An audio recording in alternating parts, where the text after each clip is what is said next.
কেউ কেউ বলছেন যে উমর রাদিয়াল্লাহু তাআলা আনহুর যুগ থেকেই ফিতরাতে টাকা পয়সা দেওয়ার বিষয়টি চলে আসে। উমর রাদিয়াল্লাহু তাআলা আনহু ফিতরাতে টাকা পয়সা নিয়েছিলেন। উমর রাদিয়াল্লাহু তাআলা আনহু ফিতরাতে টাকা পয়সা নিয়েছিলেন। 10 লক্ষ হাদিসের হাফেজ ইমাম আহমদ জানলেন না। মদিনার ইমাম মালিক, ইমাম শাফি, যারা হাদিসের মহাপণ্ডিত, জানলেন না। বিংশ শতাব্দীর শ্রেষ্ঠতম মুহাদ্দিস আল্লামা নাসিরউদ্দিন আলবানী রাহিমাহুল্লাহ তিনি জানলেন না। ইমাম ইবনে বাজ, ইবনুল উসাইমিন তারা জানলেন না। জি, ইমাম নওয়াবী, সিংহভাগ ফকিহ তারা অবগত হলেন না। আজকে কিছু ব্যক্তি বলছেন যে উমর রাদিয়াল্লাহু তাআলা আনহু ফিতরাতে টাকা পয়সা নিয়েছিলেন। অবশ্যই এ কথাটি প্রথম আবু উবাইদ তিনি বলেছেন। 3য় হিজরি শতাব্দীতে তিনি মৃত্যুবরণ করেছেন আবু উবাইদ রাহিমাহুল্লাহ। আসলে বিষয়টি এই ধরনের যে সাইদ ইবনুল মুসাইয়িব রাহিমাহুল্লাহ বলছেন যে উমর ফারুক রাদিয়াল্লাহু তাআলা আনহু যখন খলিফা হলেন তখন কিছু মুহাজির বললেন যে আমরা আমাদের গোলামদের পক্ষ থেকে প্রতি বছর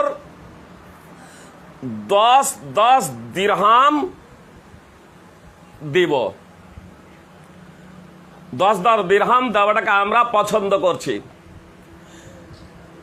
সাইদ ইবনুল মুসাইয়িবের সাথে সাক্ষাৎ আবু উবাইদ রাহিমাহুল্লাহর হয় নাই। সাইদ ইবনুল মুসাইয়িব এ কথা বলেননি যে এটা ফিতরাতে ছিল উমর রাদিয়াল্লাহু তাআলা আনহুর, এ কথা বলেননি, বরং আবু উবাইদ তিনি বলেছেন যে এটা ফিতরাতে ছিল।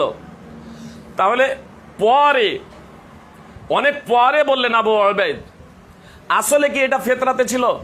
এটা কি ফিতরাই? 10 দিরহাম আমাদের গোলামের পক্ষ থেকে, কিছু মুহাজির বললেন আমাদের গোলামের পক্ষ থেকে 10 দিরহাম দেব। আমি এজন্য এর আগের বক্তব্যে বলেছিলাম যে আগে আপনারা নির্ধারণ করুন যারা বলছেন যে ফিতরাতে টাকা পয়সা দেওয়া যাবে। রাসূল সাল্লাল্লাহু আলাইহি সাল্লামের যুগে দিরহাম এবং দিনার ছিল, প্রয়োজন ছিল, অথচ রাসূলুল্লাহ সাল্লাল্লাহু আলাইহি সাল্লাম যাকাতুল ফিতরে দিরহাম এবং দিনার অর্থাৎ টাকা পয়সা দিতে বলেননি। দেওয়ার কোনো প্রমাণও নেই, একটা জাল হাদিসও নেই। যখন এ কথা বলছি তখন তারা বলছেন আসলে রাসূলুল্লাহ সাল্লাল্লাহু আলাইহি সাল্লামের যুগে তখন 1 দিরহামে অনেক খাদ্যশস্য পাওয়া যেত। মানে দিরহাম ছোট ছিল না, দিরহাম ছোট ছিল না যাতে 100 খাদ্যশস্যর পরিমাণ হবে, 100 খাদ্যের পরিমাণ হবে, 100 খাদ্যের পরিমাণ হবে একটা দিরহামে। এই ধরনের কোনো দিরহাম, এই ধরনের কোনো মুদ্রা ছিল না, যে এই ধরনের কোনো মুদ্রা ছিল না। আর ওই আল্লাহ রাসূল সাল্লাল্লাহু আলাইহি সাল্লামের ইন্তেকালের কয়েক বছর পরেই যখন উমর রাদিয়াল্লাহু তাআলা আনহু খলিফা হলেন, মাত্র কয়েক বছর পরে, আর তখনই মানে খাদ্যশস্য এত সস্তা হয়ে গেল, খাদ্য এত সস্তা হয়ে গেল যে 10 দিরহাম। ফের নিজেদের পক্ষ থেকে বললেন, নিজেদের গোলামের পক্ষ থেকে বললেন কেন? নিজেদের পক্ষ থেকে কেন বললেন না? আমরা আমাদের পক্ষ থেকে ফিতরা দেবো এ কথা কেন বললেন না? বিষয়টা বোঝার প্রচেষ্টা করুন। বলছেন যখন খলিফা হলো, কথা মনোযোগ দিয়ে শোনার চেষ্টা করুন। সাইদ ইবনুল মুসাইয়িব বলছেন যখন উমর রাদিয়াল্লাহু তাআলা আনহু খলিফা হলেন, উমর রাদিয়াল্লাহু তাআলা আনহু যখন খলিফা হন তখন সাইদ ইবনুল মুসাইয়িবের জন্মই হয়নি, জন্মই হয়নি। উমর রাদিয়াল্লাহু তাআলা আনহুর খেলাফতের 2 বছর পরে তার জন্ম। তো উমর রাদিয়াল্লাহু তাআলা আনহুর খেলাফতের 2 বছর পরে তার জন্ম হলো। কেউ কেউ বলছেন সাইদ ইবনুল মুসাইয়িবের মুরসাল, মানে যদিও সাক্ষাৎ হয়নি তো সেটা গ্রহণযোগ্য। তো সাইদ ইবনুল মুসাইয়িবের সমস্ত কথা গ্রহণযোগ্য, যেটা সাক্ষাৎ হয়নি সেটাও যেটা সাহাবাদের আমলের পরিপন্থী হবে।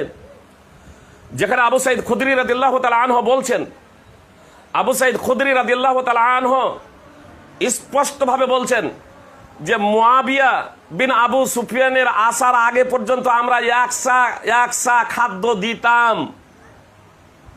মানে আল্লাহ রাসূল সাল্লাল্লাহু আলাইহি সাল্লামের যুগে, আবু বকর রাদিয়াল্লাহু তাআলা আনহুর যুগে, উমর ফারুক রাদিয়াল্লাহু তাআলা আনহুর যুগে, উসমান রাদিয়াল্লাহু তাআলা আনহুর যুগে এবং আলী রাদিয়াল্লাহু তাআলার যুগে, হাসান রাদিয়াল্লাহু তাআলা আনহুর যুগে, মানে হাসান 41 হিজরিতে, হাসান রাদিয়াল্লাহু তাআলা আনহুর পরে 41 হিজরিতে মুয়াবিয়া বিন আবু সুফিয়ান তিনি খলিফা হয়েছিলেন।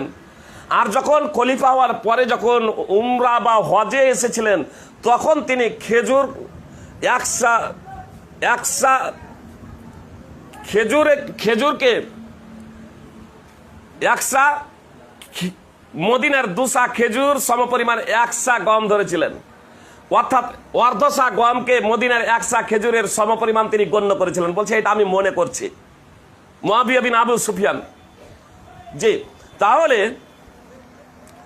আবু সাইদ খুদরি রাদিয়াল্লাহু তাআলা আনহু মদিনার সাহাবী জানলেন না যে উমর রাদিয়াল্লাহু তাআলা আনহু ফিতরা গ্রহণ করলেন টাকা পয়সা দিরহামে।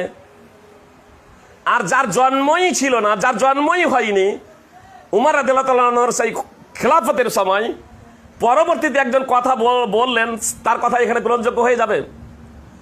1 নম্বর কথা। 2 নম্বর কথা, এটা আসলে ফিতরার প্রসঙ্গে ছিল না। যেমন হারেসা রাহিমাহুল্লাহ বর্ণনা করেছেন যে কিছু ব্যক্তি উমর রাদিয়াল্লাহু তাআলা আনহুকে যখন বললেন যে আমরা আমাদের গোলামের পক্ষ থেকে প্রতি বছর 10 দিরহাম করে দেব, 10 দিরহাম করে দেব, তো উমর রাদিয়াল্লাহু তাআলা আনহু বললেন যে আমার পূর্বে 2 জন গত হয়ে গেছেন, অর্থাৎ আল্লাহ রাসূল সাল্লাল্লাহু আলাইহি ওয়াসাল্লাম এবং আবু বকর রাদিয়াল্লাহু তাআলা আনহু, তারা কোনো কিছু নেননি, তো আমি এখনই কিছু বলতে পারছি না, আমি পরামর্শ করি। উমর রাদিয়াল্লাহু তাআলা আনহু তিনি পরামর্শ করলেন সাহাবাদের সাথে। আলী রাদিয়াল্লাহু তাআলা আনহু চুপ ছিলেন। তখন আলী রাদিয়াল্লাহু তাআলা আনহুকে বললেন আপনি বলুন। তো আলী রাদিয়াল্লাহু তাআলা বললেন যে এদের জন্য যখন নির্ধারিত কোনো কিছু যখন নেই, তাহলে ও আর নিজে থেকে যখন দিতে চাচ্ছে তা নিতে পারেন, এটা ভালো। আরে ফিতরা তো হলো ওয়াজিব, তাহলে নিতে পারেন ভালো। আর কোনো কিছু নির্ধারিত নেই, এখানে স্পষ্ট হয়েছে লাম ইয়াকুন জিজিয়াতান রাতিবাহ। ফিতরা তো নির্ধারিত আছে, ফিতরা তো নির্ধারিত আছে। আসলে গোলামের উপরে ফিতরা নির্ধারণ করেছেন রাসূল সাল্লাল্লাহু আলাইহি ওয়াসাল্লাম, কিন্তু যাকাত নির্ধারণ করেননি। এবার যখন কিছু ব্যক্তি যখন বললেন উমর রাদিয়াল্লাহু তাআলা আনহুর খেলাফতের খলিফা যখন হলেন উমর রাদিয়াল্লাহু তাআলা আনহুকে, যে আমরা গোলামদের পক্ষ থেকে কিছু দিতে চাই 10 দিরহাম প্রতি বছর। তো প্রতি বছর দেখুন শস্যের তো মূল্য কমা বাড়া হয়, বলছেন প্রতি বছর 10 দিরহাম দেব, এবং তারা 10 দিরহাম দিতেন। আর তার বিনিময়ে উমর রাদিয়াল্লাহু তাআলা আনহু আবার তাদেরকে খাদ্য দিতেন। চামড়ার থলিতে ভরে 2 জারিব, 2টো চামড়ার থলিতে ভরে তাদেরকে খাদ্য দিতেন প্রতি মাসে। প্রতি মাসে তাদেরকে খাদ্য দিতেন 10 দিরহাম নামার পরে। হাজ্জাজ বিন ইউসুফের যুগেও প্রতি বছর তাদের কাছ থেকে 10 দিরহাম নেওয়া হতো, কিন্তু উমর রাদিয়াল্লাহু তাআলা 10 দিরহাম নেওয়ার পরে তাদেরকে 2 জারিব করে যে তাদেরকে আবার খাদ্যশস্য দিতেন। পরবর্তীতে হাজ্জাজ বিন ইউসুফের যুগে তো তাদের কাছ থেকে 10 দিরহাম করে নেওয়া হতো, কিন্তু আর দেওয়া হতো না। তো প্রতি বছর 10 দিরহাম করে। সাঈদ ইবনে মুসাইবের বর্ণনা রয়েছে যে আমরা আমাদের গোলামদের পক্ষ থেকে প্রতি বছর 10 দিরহাম করে দেব। এটা ফিতরার সমপরিমাণ 10 দিরহাম ছিল। নাউযুবিল্লাহি মিন যালিক, কোথাকার কথা কোথায় নিয়ে এসে ফিট করে দিয়ে বাস। যদি 10 দিরহাম হয় প্রতি বছর, তাহলে প্রতি বছরের তাৎপর্য কি হলো? তারপরেও কেউ যদি হাট ধর্ম করে, কেউ যদি বলতে চান যে না 10 দিরহামই হবে, কথা খুব মনোযোগ দিয়ে শুনুন, তাহলে এটা হলো নাস। যেমন গম নাস, তাহলে গম অর্ধসা না একসা মতানক্য, কেউ বলছেন অর্ধসা, কেউ বলছেন একসা। সাহাবা ইকরাম মতানক্য করেছেন, কেউ বলছেন অর্ধসা, কেউ বলছেন একসা। বুঝতে পেরেছেন? তাহলে অর্ধসা মূল্যায়নকে নির্ধারণ করে। আজকে গমের মূল্য অনেক কম, খেজুরের মূল্য অনেক বেশি, তাহলে কি ওই গমের অনুপাতে করে খেজুরকে কি 4 ভাগের 1 ভাগ কেউ যদি দেয়, যে আপনার 4 ভাগের 1 ভাগ মানে একসা না দিয়ে যদি 1 মুদ যদি দেওয়া হয়, অর্থাৎ যদি প্রায় 600 650 যদি দেওয়া হয় 4 ভাগের 1 ভাগ, প্রায় 2.5 কিলো বাজে। খেজুর 2.5 কিলো হয় না, কম হবে ধরবে 1 সাই, তো 2.5 কিলো খেজুর হয় না, 2.5 সাই কম ধরবে, প্রায় 500। আপনার 4 ভাগের 1 ভাগ মানে প্রায় 2 কিলো ধরবে। তো 500 কেউ যদি খেজুর যদি দেয় বর্তমানে, তাহলে তার ফিতরা আদায় হবে। সকলের ঐক্যমতে এটা ফিতরা আদায় হবে না।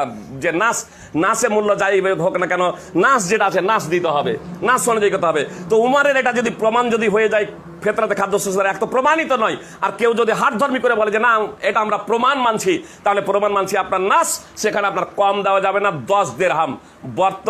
বর্তমানে বাজার দর আজকে কয় তারিখ?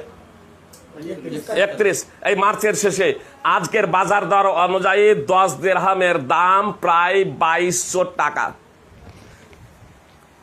কেউ যদি হাট ধর্মী করে উমরের এই বিষয়টাকে, যেটা আসলে ফিতরা নয়, ফিতরাতে নয়, কেউ যদি এটাকে ধরতে চান, এবং আবু ইসহাক সাবির সেই আসারে কেউ যদি জালিয়াতি করে সাহাবা যদি নিতে যদি চান, সেখানে কোনো কিছু উল্লেখ নেই টাকা, তাহলে এই 10 দিরহাম নাস আপনাকে নাস অনুযায়ী আপনাকে দিতে হবে। একটা সেটা প্রমাণিত নয়, তাহলে উমারের এটা নাস দ্বারা প্রমাণিত, আপনাকে 10 দিরহাম দিতে হবে, অর্থাৎ 2200 টাকা।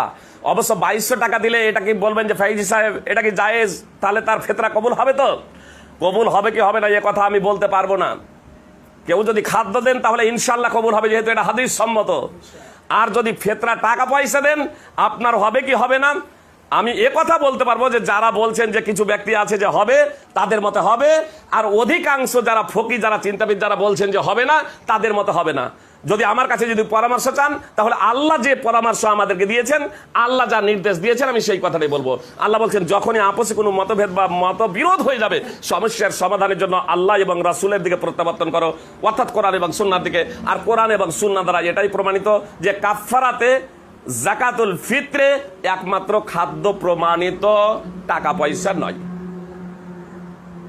যাকাতুল ফিত্রে এটা কাফফারা।